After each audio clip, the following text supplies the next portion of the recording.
प्रदेश के आप देख रहे हैं लाइव इंडिया हर योगी जी। नमस्कार, लाइव इंडिया में आपका स्वागत है। अयोध्या में इस खास पावन बेला पे जहां ध्वजारोहण हुआ, आपको बता दें कि ध्वजारोहण कार्यक्रम में प्रधानमंत्री नरेंद्र मोदी, राज्यपाल आनंदीबेन, सरसंघ चालक मोहन भागवत और वहां के मुख्यमंत्री योगी आदित्यनाथ पहुंचे और साथ ही बहुत ज्यादा संख्या में वहां पर साधु संत और लोगों की उपस्थिति रही। आपको बता दें कि 22 फीट लंबे और 11 फीट चौड़े ध्वज के माध्यम से मंदिर का निर्माण कार्य पूरा होने का ये संदेश है। सरसंघ चालक मोहन भागवत इस दौरान लोगों को संबोधित कर रहे हैं।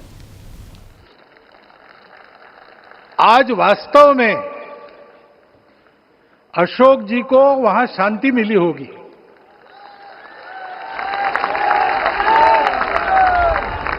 महंत रामचंद्र दास जी महाराज,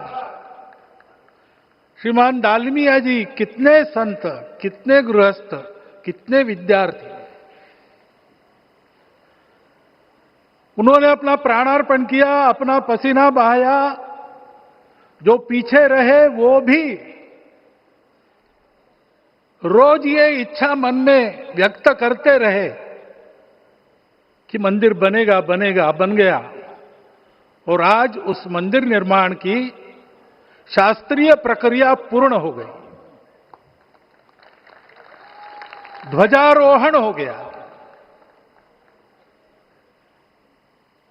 राम राज्य का ध्वज जो कभी अयोध्या में फहराता था और संपूर्ण विश्व में अपने आलोक से सुख शांति प्रदान करता था, वो ध्वज आज फिर से नीचे से ऊपर चढ़ता हुआ और अपने शिखर पर विराजमान होता हुआ हमने अपनी आंखों से देखा है, इसी देह में देखा है। ध्वज प्रतीक होता है। इतना ऊंचा ध्वज चढ़ाना कितना समय लगा आप जानते हैं। मंदिर बनने में भी समय लगा। 500 साल छोड़े तो भी 30 साल तो लगे ही।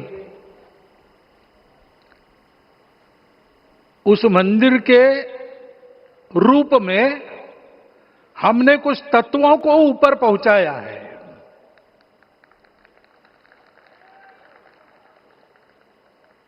सारा विश्व जिससे ठीक चलेगा,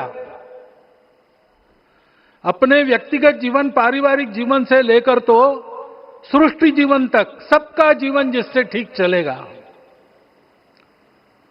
वो धर्म, उस धर्म का प्रतीक भगवा रंग, वह इस ध्वज का रंग है। ये धर्म ध्वज है।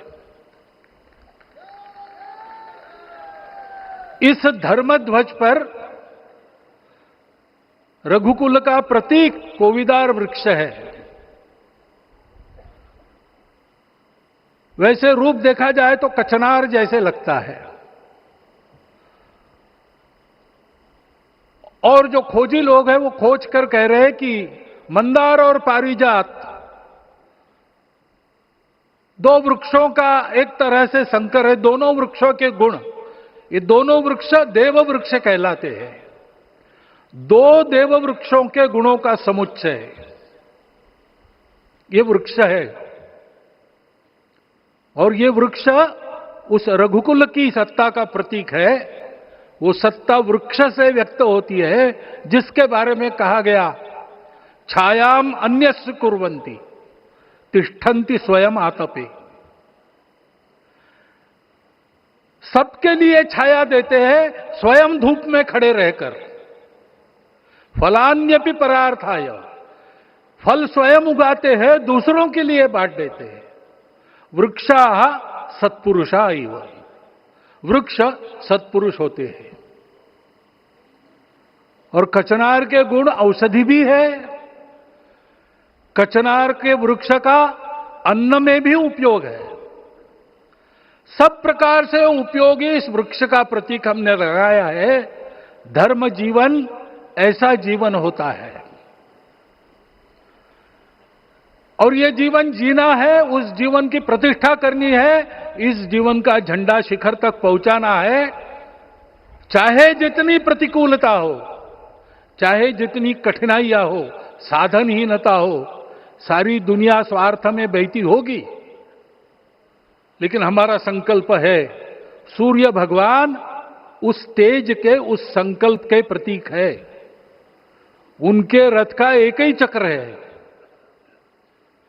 4 चाक वाली गाड़ियां भी एक्सीडेंट करती है तो एक चक्र चलाना है, और रास्ता खराब भी नहीं, रास्ता है ही नहीं। अधांतर में चलो रथस्य एकम चक्रम। रथ चलाने के लिए 7-7 घोड़े, उनको नियंत्रण करने के लिए सांपों के लगाम है, और रास्ता नहीं है, और सारथी जो है उसके पैर नहीं है। ऐसी गाड़ी चल सकती है क्या? कंप्यूटर में डाटा डालेंगे, कहेंगे नहीं चलेगी।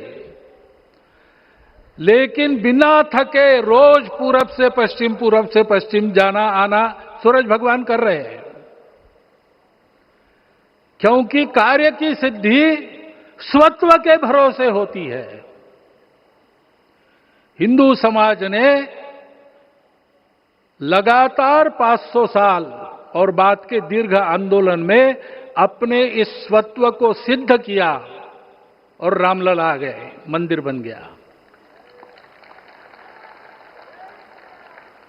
यही बात सत्य पर आधारित धर्म, सत्य जो प्रतिनिधित्व होता है ओंकार से, वो सारी दुनिया को देने वाला भारत हमको खड़ा करना है।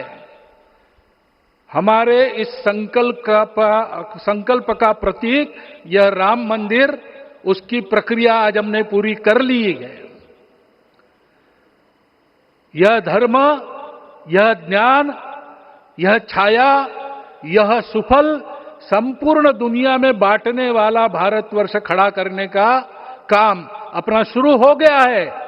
उसको, इस प्रतीक को देखकर, हिम्मत रखकर, उसी प्रकार सतत प्रयास करते हुए सब प्रकार की विपरीतताओं में भी हम सबको मिलके करना पड़ेगा। आज ये हमारे कृतार्थता का दिवस है, और आज हमारे संकल्प की पुनरावृत्ति का ये दिवस है। वो संकल्प हमको हमारे पूर्वजों ने दिया है। एतद् देश प्रसूतस्य सकाशाद अग्र जन्मनात्। इस देश के जन्मे हुए अग्र जन्मना है, सबसे प्राचीन है, इसलिए बड़े भाई है। वो ऐसा जीवन जिए कि स्वम स्वम चरित्रम शिक्षेरन पृथिव्याम सर्वमानवा। पृथ्वी के सर्व मानव अपने अपने चरित्र की शिक्षा, जीवन की विद्या भारतवासियों से सीखे। ऐसे भारतवासियों का परम वैभव संपन्न, सर्वशक्ति संपन्न और सबके लिए खुशी बांटने वाला, शांति बांटने वाला, सबको विकास के सुफल देने वाला भारतवर्ष खड़ा करना है। ये विश्व की अपेक्षा है, हमारा कर्तव्य है। मंदिर में श्री राम लला विराजमान है, उनका नाम ले और इस कार्य की गति हम बढ़ाए।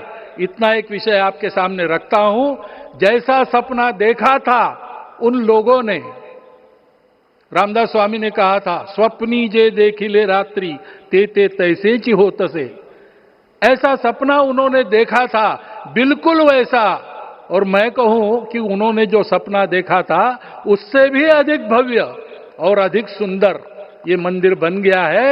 हमारे हृदय में वो निश्चय का सृजन करे, तपस का सृजन करे। ये शुभकामना मैं आप सबको देता हूं और मेरे शब्दों को विराम देता हूं।